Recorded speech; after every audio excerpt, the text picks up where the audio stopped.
Hello दोस्तों, स्वागत है आपका अपने YouTube चैनल स्टडी मटेरियल पे। राजस्थान ज्योग्राफी पे हमारी एक कल की क्लास हो गई थी। आज हमारी दूसरी क्लास है। आज का हमारा टॉपिक रहने वाला है राजस्थान का भौतिक स्वरूप। तो चलिए आज की क्लास को शुरू करते हैं। शुरू करने से पहले मैं बता देता हूँ आपको कि अगर आपने अभी तक हमारा YouTube चैनल सब्सक्राइब नहीं किया है तो अभी YouTube चैनल स्टडी मटेरियल को सब्सक्राइब करें और बेल आइकन को दबाना ना भूलें ताकि वीडियो की लेटेस्ट अपडेट आपको सबसे पहले मिले। तो चलिए आज के टॉपिक को शुरू करते हैं। आज का हमारा टॉपिक रहने वाला है राजस्थान का भौतिक स्वरूप। राजस्थान के भौतिक स्वरूप की बात करें तो रचना और उच्चावच के आधार पे इसे 4 भागों में विभाजित किया गया है, जिसमें पहला है पश्चिमी मरुस्थलीय प्रदेश, दूसरा रहेगा अरावली पर्वतीय प्रदेश और तीसरा रहेगा पूर्वी मैदानी प्रदेश और चौथा भाग रहेगा दक्षिण पूर्वी पठारी प्रदेश। तो सबसे पहले हम बात करते हैं दक्षिण पूर्वी पठारी प्रदेश की, जिसमें हाड़ौती का पठार आता है। अब देख लेते हैं हम हाड़ौती के पठार की उत्पत्ति की बात करते हैं। तो हाड़ौती के पठार की उत्पत्ति मध्यजीवी महाकल्प यानी कि मेसिजोइक एरा या द्वितीय महाकल्प के क्रिटिशियस काल में गोंडवाना लैंड में ज्वालामुखी क्रिया के दरारी उद्गार से निकलने वाले लावा के जमाव से हुई है। इसे हम इस स्ट्रक्चर के द्वारा समझ लेते हैं। जैसे ये हमारा वर्तमान में हाड़ौती का पठार है। जब ज्वालामुखी क्रिया हुई थी तो इन दरारों द्वारा पृथ्वी से लावा बाहर आया क्रिटिशियस काल में, और वो बाहर आकर जम गया, जिसमें वर्तमान में बेसाल्ट चट्टानों का निर्माण हुआ और इन बेसाल्ट चट्टानों में बालू का पत्थर और एल्यूमिनियम बहुतायत पाया जाता है। अब हम बात करते हैं हाड़ौती के पठार के विस्तार की। हाड़ौती के पठार का विस्तार क्षेत्रफल में देखें तो 6.49% है राजस्थान के कुल प्रतिशत का, जो लगभग 7% है। और जनसंख्या देखें तो जनसंख्या में 11% जनसंख्या, राजस्थान की कुल जनसंख्या की 11% जनसंख्या हाड़ौती के पठार में निवास करती है। और राजस्थान के कुल 4 जिलों में हाड़ौती के पठार का विस्तार देखने को मिलेगा: कोटा, बूंदी, बारां, झालावाड़। आगे हम बात करते हैं हाड़ौती के पठार की विस्तार की। हाड़ौती के पठार में ज्वालामुखी क्रिया से निकलने वाले लावा से निर्मित बेसाल्ट चट्टानों की प्रधानता है, जिसमें बालू का पत्थर और एल्यूमिनियम के भंडार हैं। कई बार पूछा जाता है कि हाड़ौती के पठार में किन चीज़ों के भंडार हैं, तो हाड़ौती के पठार में बालू का पत्थर और एल्यूमिनियम के भंडार पाए जाते हैं। हाड़ौती के पठार में काली मृदा का विस्तार है। हाड़ौती के पठार में काली मृदा पाई जाती है। हम हाड़ौती के पठार में पाई जाने वाली मृदा की बात करें तो वो काली मृदा की जल धारण क्षमता सर्वाधिक होती है और इसमें जो ऊपरी परत होती है उसमें लोहे और एल्यूमिनियम का टिटेनोफेरस मैग्नेटिक यौगिक होता है, जिसका काला रंग होता है और परत पर लोहा और एल्यूमिनियम पाया जाता है। अब इसकी हम बात करें तो सबसे नीचे निफे में निकल और आयरन, फिर सीमा होती है, उसमें सिलिकॉन और मैग्नीशियम जो द्रवित अवस्था में रहते हैं, और ऊपरी परत होती है सियाल, जिसमें एल्यूमिनियम और आयरन होता है। आगे हम देखते हैं पश्चिमी राजस्थान में खेतों में काली मृदा डाली जाती है ताकि वहाँ जल धारण क्षमता को बढ़ाया जा सके। पश्चिमी राजस्थान में रेतीली मिट्टी होने के कारण वहाँ जल धारण क्षमता बहुत कम रहती है। आगे देखते हैं हाड़ौती के पठार की प्रमुख नदी चंबल नदी है और हाड़ौती के पठार का ढाल दक्षिण से पूर्व की दिशा में है। ये याद रखने योग्य बात है। कई बार पूछा जाता है कि हाड़ौती के पठार का ढाल उत्तर से दक्षिण है या पूर्व से पश्चिम है या दक्षिण से उत्तर है या पश्चिम से पूर्व है। तो पठार का ढाल है दक्षिण से उत्तर की दिशा में। हाड़ौती के पठार में जलीय अपर्दन की समस्या सर्वाधिक होती है जल के द्वारा यहाँ अपरदन पाया होता है, मिट्टी का अपरदन जल के द्वारा सर्वाधिक होता है। राजस्थान में अंत अधर प्रवाह तंत्र हाड़ौती के पठार में ही पाया जाता है। राजस्थान में सर्वाधिक आर्द्रता तथा सर्वाधिक वर्षा वाला भौतिक प्रदेश भी हाड़ौती का पठार है। राजस्थान में सर्वाधिक वर्षा इसी क्षेत्र में होती है। और राजस्थान में जिलों की बात करें तो सर्वाधिक वर्षा वाले जिले यही है। आगे देखते हैं, हाड़ौती के पठार में उपोष्ण कटिबंधीय सदाबहार वनस्पति पाई जाती है। कई बार क्वेश्चन पूछा जाता है कि हाड़ौती के पठार में कौन सी वनस्पति पाई जाती है, तो हाड़ौती के पठार में उष्ण उपोष्णीय कटिबंधीय सदाबहार वनस्पति पाई जाती है। अब हम हाड़ौती के पठार की वर्गीकरण की बात करें तो हाड़ौती के पठार को दो भागों में बांटा गया है। पहला रहेगा विंध्य कगार क्षेत्र और दूसरा रहेगा दक्कन का पठार। आगे विंध्य कगार क्षेत्र भी तीन भागों में विभाजित है। पहला है अर्धचंद्राकार पहाड़ियाँ, दूसरा है नदी निर्मित मैदान और तीसरा रहेगा शाहबाद उच्च भूमि। आगे अर्धचंद्राकार पहाड़ियों में भी चार पहाड़ियाँ हैं। पहली रहेगी बूंदी की पहाड़ियाँ, आगे मुकुंदरा की पहाड़ियाँ, फिर आगे कुंडला की पहाड़ियाँ और चौथी है रामगढ़ की पहाड़ियाँ। आगे हम दक्कन के पठार की बात करें तो दक्कन के पठार का भी दो भागों में विभाजन है। ये रहेगा झालावाड़ का पठार और डगंगदर प्रदेश। अगर हम बात करें कि विंध्य कगार और दक्कन के पठार की विस्तार की, तो विंध्य कगार कोटा, बूंदी और बारां तीन जिलों में विस्तारित है और दक्कन का पठार झालावाड़ जिले में फैला हुआ है। आगे हम देखते हैं कि बूंदी की पहाड़ियाँ बूंदी जिले में स्थित है और बूंदी की पहाड़ी की सबसे ऊंची चोटी है सतूर और इसकी ऊंचाई रहेगी 353 मीटर। आगे मुकुंदरा की पहाड़ियाँ हैं। मुकुंदरा कोटा झालावाड़ के मध्य स्थित विंध्याचल की पहाड़ियाँ हैं जिसकी सबसे ऊंची चोटी चांदबाड़ी है और ये कोटा में स्थित है जिसकी ऊंचाई है 517 मीटर। आगे कुंडला की पहाड़ियाँ देखते हैं जो कोटा के आसपास स्थित कुंडल के आकार की पहाड़ियाँ हैं, इसीलिए इन्हें कुंडला की पहाड़ियाँ कहा जाता है। रामगढ़ की पहाड़ियाँ बूंदी से बारां के मध्य स्थित पहाड़ियाँ जो रामगढ़ और बूंदी के निकट घोड़े के नाल के आकार की है। अगर रामगढ़ की पहाड़ियों की आकार की बात करें, कई बार पूछा जाता है कि रामगढ़ के पहाड़ियाँ का आकार कैसा है, तो घोड़े के नाल के आकार की पहाड़ियाँ हैं और ये बूंदी में पाई जाती है। रामगढ़ की पहाड़ियाँ खगोलीय घटना या उल्कापात से निर्मित राजस्थान का पहला जियो हेरिटेज स्थल है। राजस्थान का पहला जियो हेरिटेज स्थल है रामगढ़ की पहाड़ियाँ, जहाँ पर उल्कापात से निर्मित उनका निर्माण हुआ था। अब हम देखते हैं नदी निर्मित मैदान। कोटा बूंदी में चंबल एवं उसकी सहायक नदियों द्वारा निर्मित मैदान को ही नदी निर्मित मैदान कहा जाता है और ये कोटा और बूंदी में पाया जाता है। चंबल नदी द्वारा और उसकी जो सहायक नदियाँ हैं उनके द्वारा इसका निर्माण हुआ है।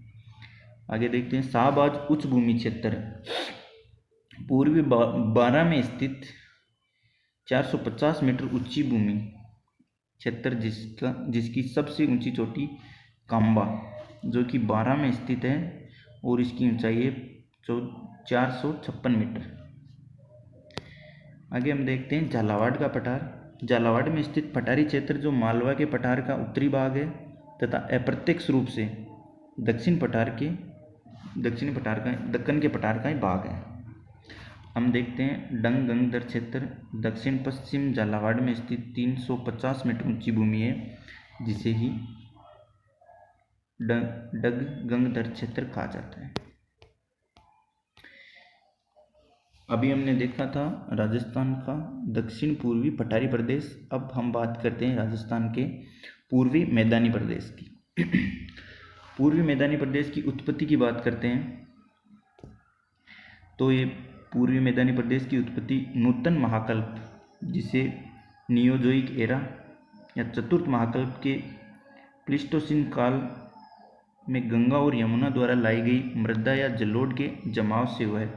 पूर्वी मैदानी प्रदेश की उत्पत्ति गंगा और यमुना नदी द्वारा लाई गई मृदा या जलोढ़ों के जमाव से हुआ है। हम इसको इस स्ट्रक्चर के माध्यम से देख लेते हैं। जैसे कि ये हिमालय पर्वत है जो टर्सरी काल यानी कि तृतीय महाकल्प से देखते हैं इसको। और जब यहाँ से गंगा और यमुना नदी निकलती है तो ये इस तरह मैदानों में प्रवेश करती है और आगे जाकर ये विंध्याचल के पर्वत से पहले ही इस दिशा में मुड़ जाती है। ये हमारी अरावली पर्वत श्रृंखला है जो गुजरात से दिल्ली तक फैली हुई है। ये यमुना और गंगा का प्रवाह क्षेत्र है और इन नदियों द्वारा जो मृदा का जमाव किया गया है यहाँ पर, इसे ही पूर्वी मैदानी प्रदेश कहा जाता है। आगे हम पूर्वी मैदानी प्रदेश के विस्तार की बात करें तो क्षेत्रफल के हिसाब से ये 23.46% भूभाग पर फैला हुआ है और यहाँ पर राजस्थान की कुल जनसंख्या का 39% जनसंख्या निवास करती है और राजस्थान के 10 जिलों में ये फैला हुआ है। अब हम देखते हैं विशेषताएं। राजस्थान में जलोढ़ मृदा का क्षेत्र सर्वाधिक उपजाऊ क्षेत्र है। सर्वाधिक कृषि संभावना वाला प्रदेश भी यही है और सर्वाधिक जनघनत्व वाला प्रदेश भी पूर्वी मैदानी प्रदेश है। राजस्थान में खनिजों की दृष्टि से निर्धन प्रदेश है। ज़्यादातर खनिज हम बेसाल्टिक चट्टानों और आग्नेय चट्टानों में देखने को मिलता है, तो राजस्थान में खनिजों की दृष्टि से ये पूर्वी मैदानी प्रदेश निर्धन प्रदेश कहलाता है। अब हम इसके वर्गीकरण की बात करें तो इसका वर्गीकरण 3 क्षेत्रों में है। पहला है चंबल बेसिन, दूसरा है बनास बाणगंगा बेसिन और तीसरा है माही बेसिन। ये राजस्थान की 3 नदियां हैं जिनके नाम से ये वर्गीकरण किया गया है। धौलपुर, करौली, सवाई माधोपुर, यहाँ पर है चंबल बेसिन। भरतपुर, दौसा, टोंक, अजमेर, यहाँ पे है बनास बेसिन। और बांसवाड़ा, डूंगरपुर और प्रतापगढ़ यहाँ है माही बेसिन। चंबल बेसिन का जो क्षेत्र है उसे बीहड़ भी कहा जाता है और बनास बाणगंगा बेसिन में पीड़माट का मैदान, खेराड़ प्रदेश और मालपुरा करौली का प्रदेश आता है। वहीं माही बेसिन में छप्पन का मैदान, कांटल का मैदान और बांगड़ का प्रदेश आता है। सबसे पहले हम बात करते हैं चंबल बेसिन की। तो चंबल बेसिन का ये बीहड़ प्रदेश है। यहाँ से गंगा नदी का प्रवाह, चंबल नदी का प्रवाह क्षेत्र है और इसके दोनों ओर बीहड़ प्रदेश है। ये आप इस स्ट्रक्चर में देख सकते हैं, ये अवनालिका प्रदन बने हुए हैं। यहाँ की जो उच्च भूमि है उसे डांग कहा जाता है, जिसे डांग प्रदेश के नाम से भी जाना जाता है, ये उच्च भूमि। और जो निम्न भूमि है उसे कहा जाता है उत्खान स्थलाकृति। जो निम्न इस तरह की जो स्थलाकृति है उसे उत्खान स्थलाकृति कहा जाता है। आगे हम बात करते हैं कंदरा क्षेत्र विकास कार्यक्रम, जो केंद्र सरकार की योजना रही है। 1989 में इसकी शुरुआत हुई थी और राज्य सरकार की योजना है डांग कार्यक्रम, जिसकी शुरुआत 2004 में हुई थी। ये दोनों योजनाएं राजस्थान के 8 जिलों में अभी वर्तमान में चल रही है।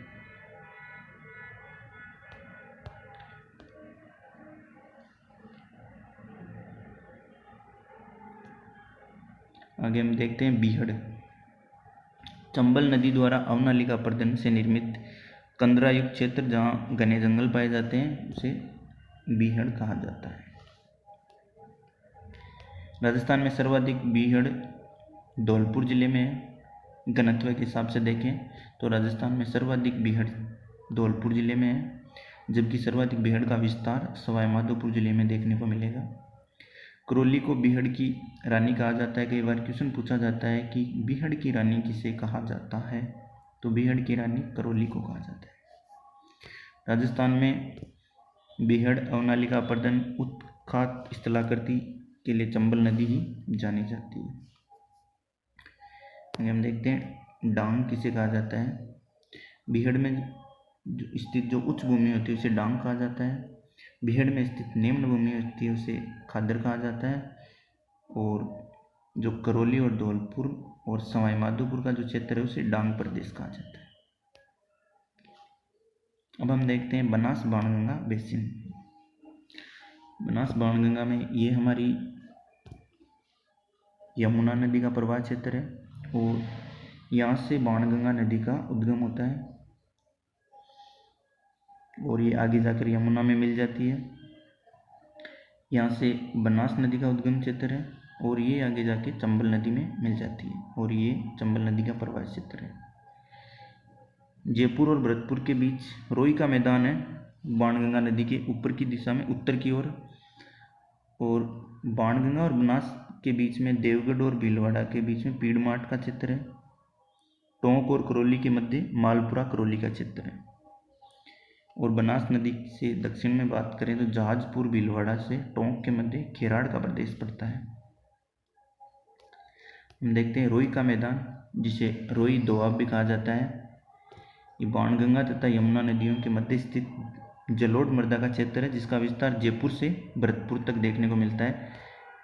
ये हम देख सकते हैं जयपुर से भरतपुर तक ये वाला क्षेत्र है जो बाणगंगा और यमुना नदी के बीच का क्षेत्र है। आगे हम देखते हैं मालपुरा करौली प्रदेश। बनास बाणगंगा बेसिन में मालपुरा टोंक से करौली के मध्य स्थित मैदान है। फिर खेराड़ का मैदान, जिसे माल खेराड़ भी कहा जाता है, ये जहाजपुर भीलवाड़ा से टोंक के मध्य स्थित बनास नदी द्वारा निर्मित मैदान है। पीड़माठ का मैदान देवगढ़ राजसमंद से भीलवाड़ा के मध्य निर्जन तथा अरावली से पृथक पहाड़ी क्षेत्र है। पीड़माठ का मैदान अरावली पर्वतीय प्रदेश में ही स्थित है। कई बार पूछा जाता है कि पीड़माठ का मैदान अरावली पर्वतीय प्रदेश से बाहर स्थित है या उसी का हिस्सा है या उसी में स्थित है, तो पीड़माठ का मैदान अरावली पर्वतीय प्रदेश में स्थित है। अब हम देखते हैं माही बेसिन।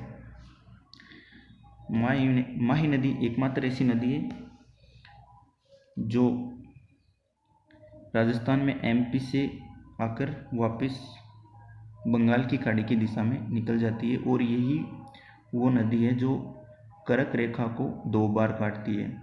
ये बांसवाड़ा से होकर कर्क रेखा निकलती है जो जिसे माही नदी 2 बार काटती है। अब हम देखते हैं माही नदी का ये हो गया प्रवाह क्षेत्र। ये यहाँ पे ऊपर की दिशा में उत्तर की ओर कांटल का मैदान जो प्रतापगढ़ में पड़ता है। आगे छप्पन का मैदान है जो बांसवाड़ा और प्रतापगढ़ के मध्य है, ये वाला क्षेत्र। और इस नदी के दोनों ओर वागड़ प्रदेश से जो डूंगरपुर और बांसवाड़ा में फैला हुआ है, ऊपर की दिशा में डूंगरपुर और नीचे बांसवाड़ा में फैला हुआ है, जिसे वागड़ प्रदेश कहा जाता है। हम देखते हैं कि छप्पन का मैदान प्रतापगढ़ तथा बांसवाड़ा में माही नदी के किनारे स्थित 56 गांवों या नदी नालों का समूह है। कांटल का मैदान प्रतापगढ़ में स्थित माही नदी का तटवर्ती क्षेत्र मैदान है और वागड़ प्रदेश डूंगरपुर बांसवाड़ा में माही नदी द्वारा निर्मित विखंडित पहाड़ी क्षेत्र है। तो आज की हमारी ये क्लास यहीं पे समाप्त होती है।